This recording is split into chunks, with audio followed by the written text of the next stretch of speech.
நீங்கள் வயிற்று வலியால் அவதிப்படுகிறீர்களா?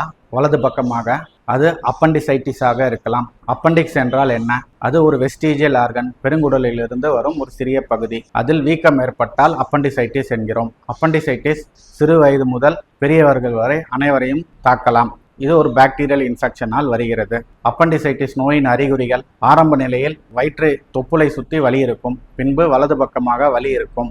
மேலும் வாந்தி, குமட்டல் மற்றும் காய்ச்சல் ஏற்படலாம். சில பேருக்கு டயரியா ஏற்படலாம் அல்லது நீர் அடிக்கடி ஏற்படும் சிரமம் இருக்கலாம்.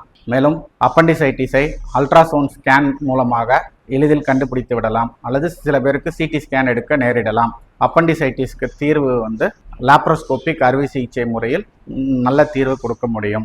வலது பக்க வயிற்று வலி இருந்தால் அருகில் உள்ள அறுவை சிகிச்சை நிபுணரை சந்தித்து தக்க சிகிச்சை எடுத்துக்கொண்டு வலியிலிருந்து நிவாரணம் பெறுங்கள். அப்பண்டிசைட்டிஸ் பற்றிய சந்தேகங்களுக்கு அணுகவும் மருத்துவர் நாச்சியப்பன், லாப்ரோஸ்கோபிக் மற்றும் லேசர் அறுவை சிகிச்சை நிபுணர், சக்தி சர்ஜிக்கல் அண்ட் பல் மருத்துவமனை, 5 விளக்கு அருகில், காரைக்குடி.